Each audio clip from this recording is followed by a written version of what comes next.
Hey everyone, welcome back to the Successful Lead Generating Coaches Show. My name is Arfon, and I'm here with another special expert guest. I have Amanda McCallister with me today. Amanda, how are you doing today? I'm great, Arfon. Thanks for having me. I'm really excited about being on your show today. Awesome, awesome. I'm looking forward to as well. We were just chatting for a little bit behind the before starting the show, and it's one of those things where sometimes I wish I can just start recording in the banter because we got a lot of good stuff. Almost every single guest that comes on, we chat for about 10, 15 minutes before just to kind of chat, whether we're friends or one of our very, very first time meeting. And I'm excited to have you here because Amanda is a operational efficiency consultant. She has a great background and helping just a wide variety of businesses, local based, online digital market agencies like myself, and working with just those in the online capacity for doing remote type, creating like a remote system, a remote operation, which I know a lot of you are doing, whether you know it or not. That's what you're doing. You're potentially creating a remote operation, and there are some really cool things that you need to know that often gets missed. And we're going to be diving a lot into that. We're going to dive into some really cool things, which is, auditing your time and energy, really understanding how to build trust with your team. And the one that a lot of us probably often miss is how to really stop, think about stop micromanaging. Something that can creep up on the best of us with the best intentions. We can micromanage ourselves and our team to death. And we don't want that. So Amanda's going to share expertise. You ready? Ready to dive in? Absolutely. Yeah. All right, awesome, awesome, awesome. So, before we do that, I want you, we've talked about it, but I want you to tell everyone just a little bit about your journey into operational efficiency, into consulting, and what inspired you to start helping business owners to really learn how to delegate and thrive. So I think like most consultants, I kind of fell into the role. I spent about 16 years in the classroom teaching high school and college age students. And I fell into an operational capacity in the schools where I was teaching, where Mm, principals were coming to me and asking me to build systems for managing high achieving students. These often manifested in leadership academies or special technical training academies for students. And there is one very unique set of cats to try to keep under control, and that's teenagers. mm. And I found that I was just extremely good at building systems and infrastructures in organizations that allowed the people working in the organization to shine very brightly and accomplish personal goals that still aligned with the vision of the organization. Um, that led to starting a nonprofit organization that I started with a group of teenagers. Oh And wow. that nonprofit organization grew to existing from just the one little high school into 13 different schools and seven Whoa. different districts. I was the only person who was an adult in that organization. So Oh that wow. was a remote team of unpaid volunteer high school students who were just really excited about what they were doing. And it was the operational procedures and work that we were doing that allowed them to do that kind of work. That's So fast awesome. forward several years, and I landed in a small local government in their library system. And I was talking to the city manager, and they didn't have an evaluation system for their employees in the city government. So I was helping them Hmm. build an evaluation system. And when you start peeling back the layers of operational systems like evaluation systems, you very quickly realize that the whole puzzle needs to be addressed because they had several systemic issues. They had hiring issues, they had communications issues, they Hmm. had crisis management plan issues of not really knowing how to communicate in emergency situations with their employees or even their subcontractors and citizens in the government. Um, so I worked with that local government and got them back on the rails. And then I was off to some nonprofit organizations, and I've worked with digital marketing firms, just a whole bunch of different sectors of how we take people who are all over the place, not Hmm. necessarily grounded in a single office, and get them all pulling in the same direction and feeling like they contribute to the mission of the organization. That's awesome, and it's such important work. It is really truly such important work. And those of you listen who have a team and you're like, yeah, that's kind of that's where I want to be, or you have a vision for where you want to be. Our talk today is going to be really great. We're really going to talk about like how you can really, the preface is what we're going to talk about, but it's really just really learning how you can stop wearing all the hats and really. Man's going to break down these 3 steps for us for how you can really just start to learn how to delegate and thrive. What I want to ask you before we dive into that, what are some signs that someone could look for that they're wearing too much, they're wearing too many hats, and how can they, and like how do you feel that also impacts the growth of the business when they're doing that? Yeah. Well, our phone these days, I find I'm working mostly with married business owners, particularly Mm, women. mm-hmm, And women are very good at figuring things out and wearing lots of hats. And it usually, there's a book, Animal Farm, and there's a character in Animal Farm, and this character's call every time something happens, every time something goes awry, is I will work harder, I will work harder, I will work harder. And I think business owners in particular embrace and embody that kind of thinking. That's how they got to mm, own a business, is just constantly saying, I will work harder, I will work harder, I will work harder, I'll figure it out, I'll figure it out, I'll figure it out. But you get to a point where you can't work any harder. There's not any more hours in the day. You don't have any yeah, more mental energy, yeah, and things start falling in on you. You're missing events at your kid's school. You're not making parent teacher conferences. You mm, get, you close your door from working in your business and you go downstairs or you commute home and you're not enjoying dinner with your husband. You're not able to turn off your screen or walk away from your business on the weekends. Forget taking a vacation. Your mm, business just consumes your life. And it's kind of the adage of you you work in your business 8 hours a day. It has a huge impact on your mental health. mm-hmm, So it's if true. your entire day is wrapped around putting out fires, not meeting client expectations, constantly chasing leads that you really can't close because you're not prepared to go in on those sales calls, you're not prepared to have those conversations, you're not able to do revenue generating activities in your business because you're Mm-hmm, always chasing the next social media post or checking the next email or trying to put out the fire from the meeting that you missed because you forgot to put it on your calendar, you probably have an operations issue. mm, You likely have a team issue, whether that's you don't have enough people on your team, or your team isn't trained to do the things that you need to do, or you have a trust issue and you don't believe your team can do it.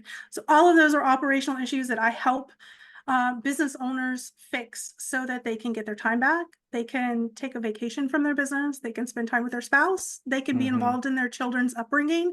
The reasons that you have a business to begin with, you have a business to have a great exactly. quality of life and be able to be present with your family and your friends. And when your business has stepped over that line, it's time to pull back and take a look at what you're doing.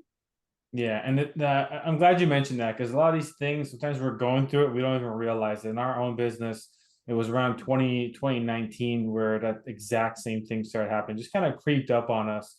And I partner with my spouse, and thankfully, she's a great operational genius. And she saw it when it was happening, and well, it took us a bit to get everything in structure, but we went from both working 60, 70 hours to then being able to actually do what you said, be able to take a vacation. We were able to take 3 weeks off. We went to Italy. We went around Italy, and it was amazing. But it took Yeah, it that's took awesome. really putting a big focus into operations. That's one reason I'm so excited to have you on here. So, um, Congratulations on taking that step too. That is such a big and important step in your relationship and your marriage to be able to do that and prioritize your family in that way. So congratulations, kudos on that. Great work. awesome. Thank you. Thank you. Thank you. So like you really broke that down beautifully as far as like how it really impacts the business, especially from both a business perspective and even also on a personal level with within their family. So let's dive into some, to what we were talking about. You mentioned about auditing your time and energy, right? So why is auditing your time and energy like the first step in this whole process? uh why is that the first step? Well, I think you really hit the nail on the head when you said work started creeping up on you and your wife. I think that when you're passionate about your job, and most business owners are very passionate about the service or the product that they're offering, they're very excited. That's why they went down that road, anyways. And this passion Mm, project starts to consume your whole life without you realizing it. All of a sudden, you're finishing breakfast on Saturday morning and running to go check on emails on your phone. And I think the smartphone devices really make it so much easier for work to start creeping over into your personal life. And before you mm, realize it, you are working 60, 70, 80 hours a week on your business, and you don't, it yeah. manifests in all those missed opportunities and all those arguments with your spouse and the missed time with your kids. And you just think, it's supposed to be like that. You think, okay, I'm a business owner. It's supposed to be like this. It's supposed to be hard. I just have to work harder. I just have to push through it until you really sit down and look at your time. You look at your calendar and you look at, like, where are the hours in my day going? Mm. You feel like you're doing important work in your business. You feel like I just did 70 hours of revenue generating activities last week. But when you audit it and you look at your calendar and you plot it out in 15-minute increments, you start to realize, oh, no, this block of email was not revenue generating. This block of firefighting Mm, was not revenue generating. This thing over here didn't do anything for my business. So you start to find time wasters, first of all. mm, Secondly, you find energy drainers, things that mm, just suck all the life out of you. So, you start to realize you come back from lunch and the first thing you do, because it's easy, is open up your email. And then 2 hours later, your afternoon is gone and you have no energy to do anything else because you've just been responding to everybody else's emergency all day long. it's totally drained.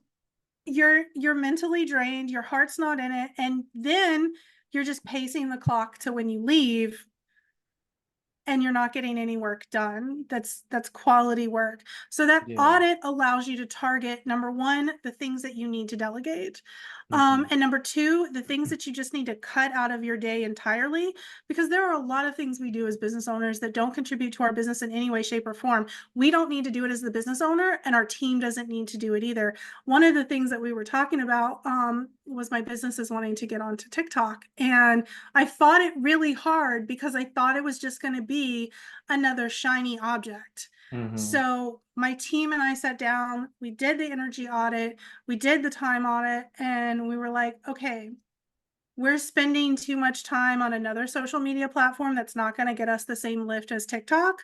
So we Mm-hmm. do need TikTok, but nobody in our team had that time in their audit. So we had to hire Mm, for that, and we had to make that business decision of, is this worth the revenue? Is this going to be worth the lift? And mm-hmm. the audit showed us that yes, it was, but only because we were going to trade out some other things, both Gotcha. financial and energetic. That's awesome. Can you I think you alluded to the way to do this, but could you really maybe walk us through like a simple exercise or tools or something that the listeners can use to like really effectively audit their time and energy? Just a good old fashioned spreadsheet. There you go. Yeah. That's Yeah, awesome. my team does it on Google Sheets. We start a workbook. Everybody has a tab.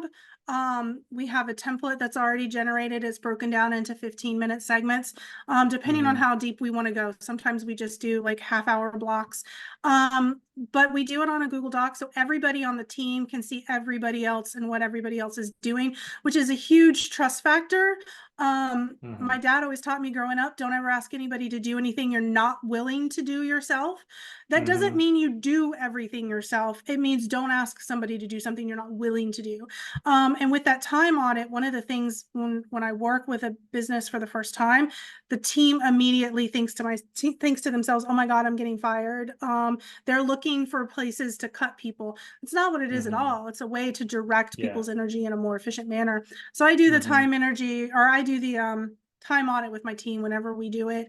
Once the time audit is done, you get in a meeting. Well, individually, you go back over that time audit at the end of the week and you start highlighting in yellow the things that you hate. Like, where were you Mm-hmm. miserable that day? Where Mm-hmm. where did you crash and become less productive?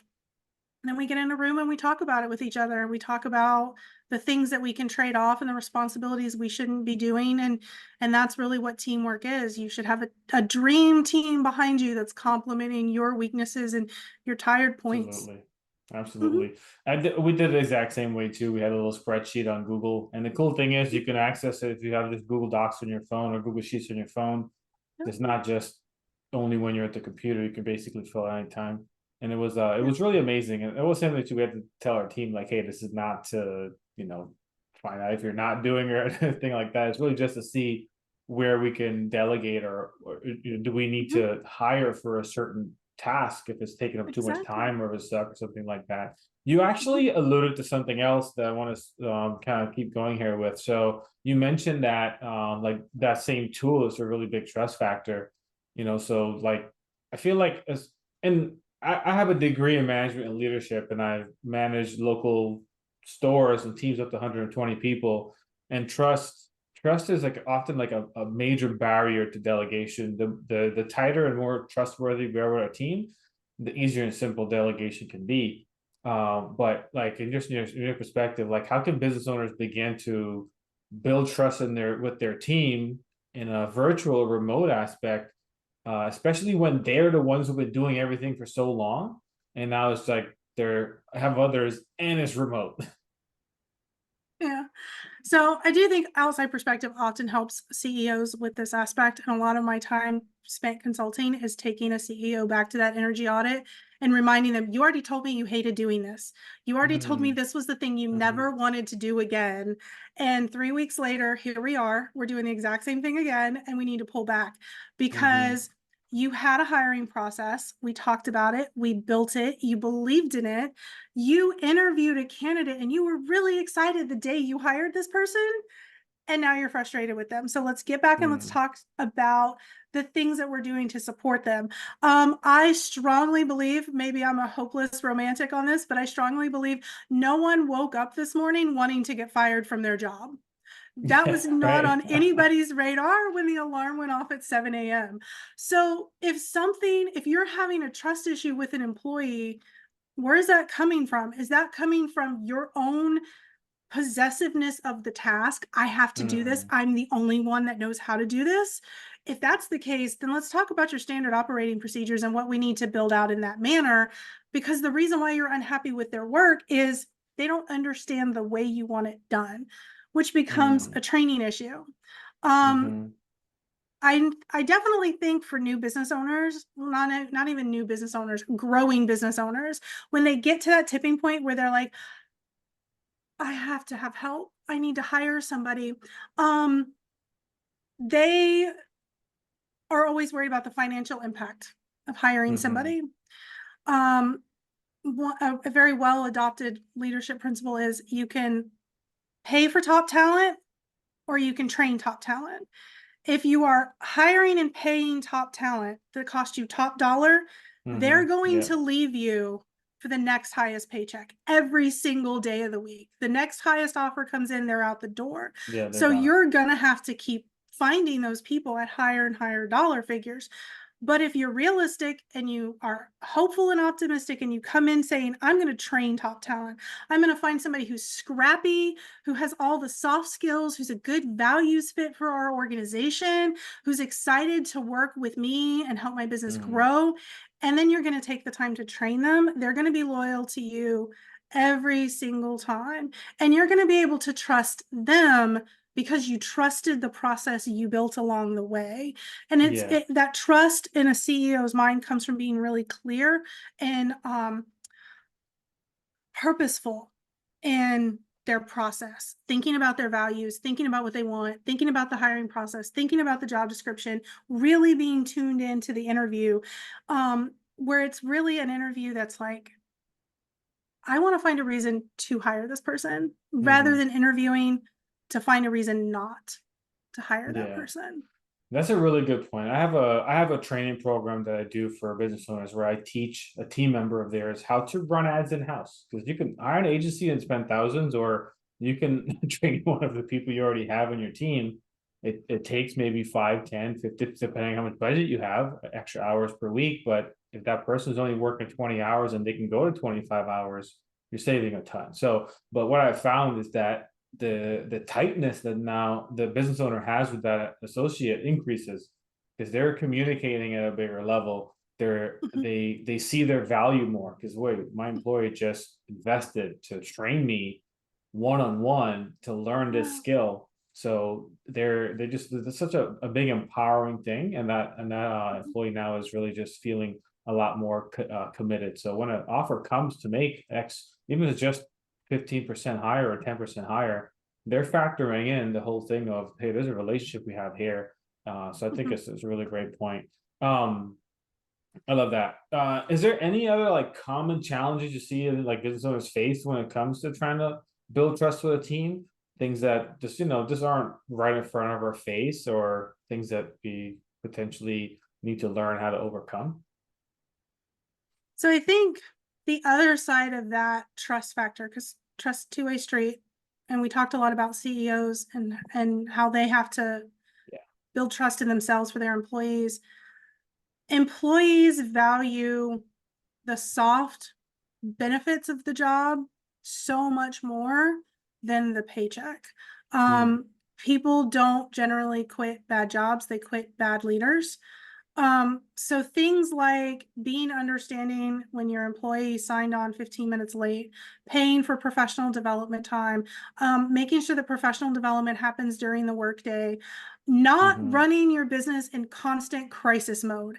That seems to be, I like consulting with people who are hiring for the first time, but when I go into businesses who already have a team and they're like, this is a mess. I can't like fix it, please. I can't do this anymore. Most of the time they're trying to run their business constantly in emergency mode. Everything is mm, last minute, everything is a fire, everything is an emergency, and your mm, employees are not working to the best of their ability under that. And your employees know that they're being manipulated, so they don't trust you and they're going to take mm, advantage of that relationship.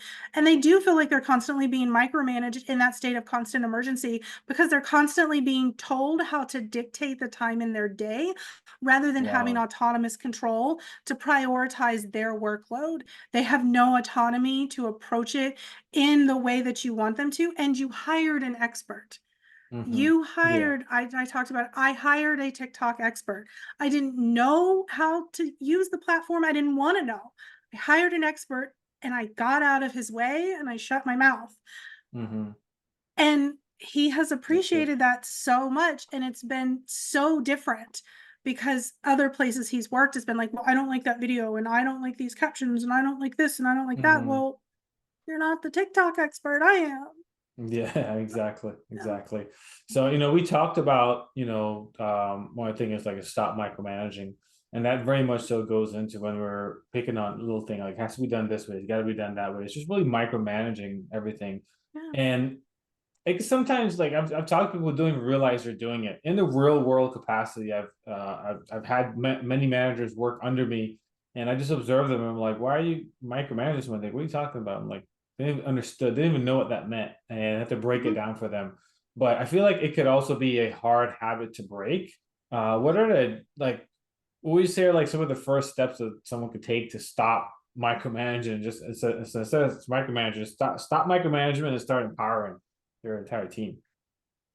I like to push people toward micro understanding rather than Love that. insisting and picking things apart and saying, it's got to be this way, change this, make this edit, make this correction, da da da da. I need you to do da da da da. First of all, plan so things aren't emergencies and crises all the time. And then secondly, um, strive for micro understanding, ask questions. What was your thinking in this? Why are we approaching it this way? And approach it from not the passive aggressive, well, why did you do it that way? But from the Mm-hmm. legitimate attempt to understand and learn from your employees rather than thinking you have the solution all the time. Because Mm-hmm. as a CEO, you have your zone of genius. And let's say maybe your zone of genius is running Facebook ads. That's fantastic. Keep doing that. But you likely are operating in that zone of genius and you're not traveling outside of that zone of genius to learn something new, like TikTok ads. because it's just not like you're comfortable. People like to fit in their zone of comfort. So rather than micromanaging the TikTok ads, ask questions from your TikTok expert and strive for micro understanding rather than micromanagement. If any of you are not familiar with what you just mentioned as far as the zone of genius, is by Gay Hendricks. It's called the Big Leap, and he breaks down when we're operating in our zone of excellence versus our zone of genius, and it's very popular mostly now. But it's a great read, a great book to get into if you haven't done that already. So that's pretty good. Is there anything else when it comes to micromanaging that are potentially things that we just have blinders to that we're just not even aware of that we're doing?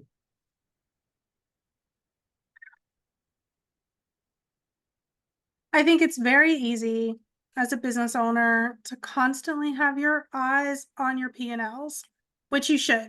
You should definitely be aware of your revenue and your cash flow. But if your financial situation is driving you to a point of anxiety, that point of anxiety is affecting your team because it's affecting your decisions. It's affecting the pressure that you put on your team. And there is a difference between high expectations and unnecessary pressure. High expectations are clearly communicated. You talk to people and you say, these are our goals and objectives. And along the way of accomplishing the goals and objectives, you're communicating with your team and you're telling them, here's how we are doing in the progression of meeting those goals, and here's how you're contributing to that. Those are expectations. Have high expectations. Please challenge your team. They will appreciate it every single day they come to work because they are learning and they are growing. The flip side of that is having, unreasonable expectations and losing focus and dumping things on your team in a crisis state that's not their responsibility because you have anxiety about your business. You are constantly worried about meeting client expectations. You are worried about losing clients. You are starting to displace blame because we're humans and that's what we want to do. We don't ever want to think that we're at fault for anything. You're displacing blame for a slow quarter on employees, and you start to think that they're taking advantage of you or they're not working, or when your brain goes to crazy town and you start feeling like maybe you're paranoid, you probably are. Yeah. Time to pull back. Pull it back in. Time to pull it back in. Yeah. So for anyone that's listening right now, and we all have different personalities, right? So sometimes it's not necessarily even like there's anxiety, but it's there's just someone just feels like they have a little bit of an overwhelming feeling of the idea of letting something go, like letting go, like doing this one thing because it's always been their zone of excellence and they've always been really good at doing it. They feel they do it better, like really good. They're comfortable.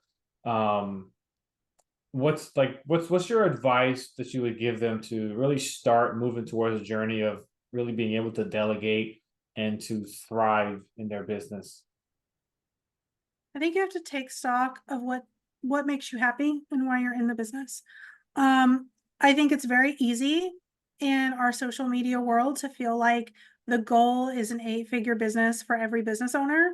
That might not be your goal.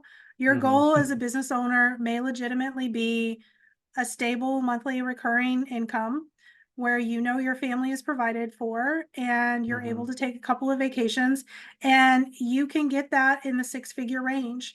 So do you need a team? Is growth what you want?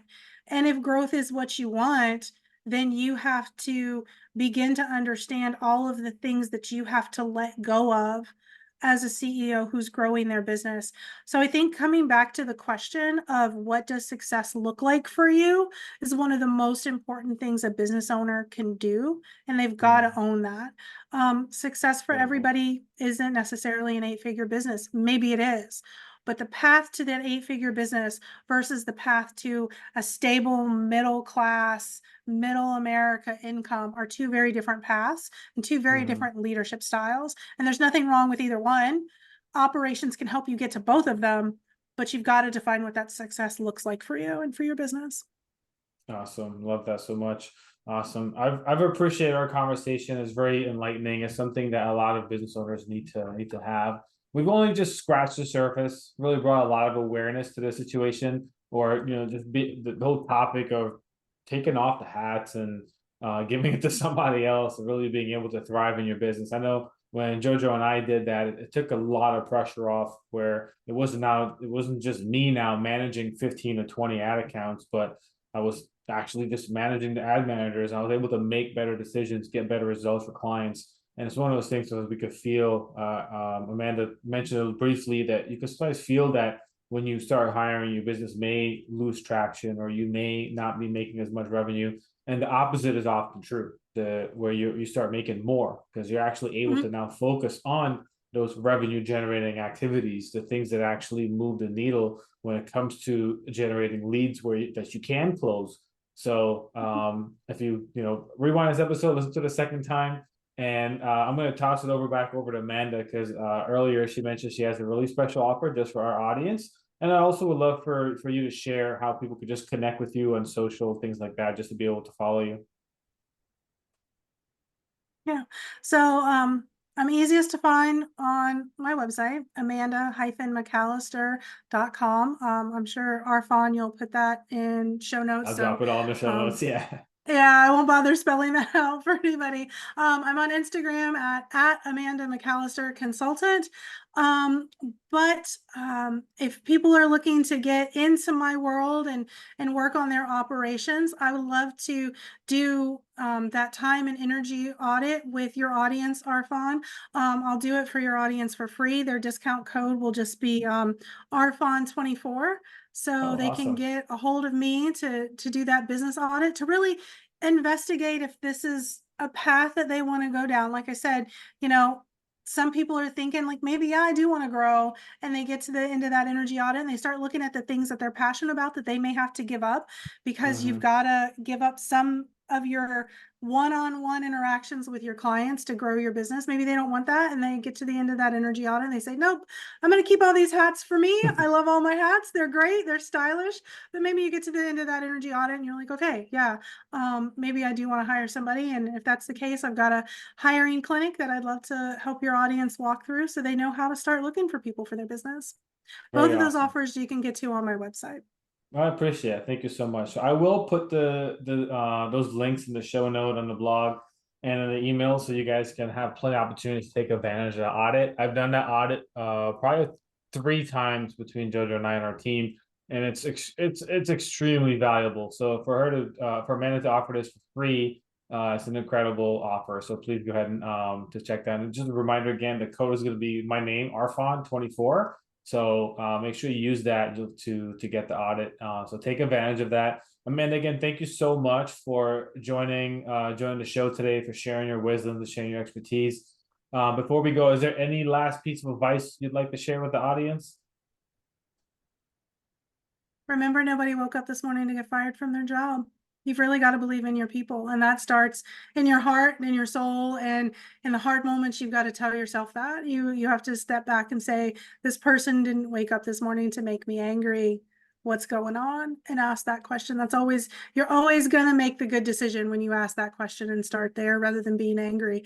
Arfon, I really appreciate you having me on the show today. Yeah, thank you so much for being here. Everyone, that is it for today. Thank you all so much for tuning in. Don't forget to subscribe to the show, share with a friend if you think it might be helpful for them, and take advantage of the offer. And with that being said, I will catch you all in the next episode. Y'all have a great one. Take care.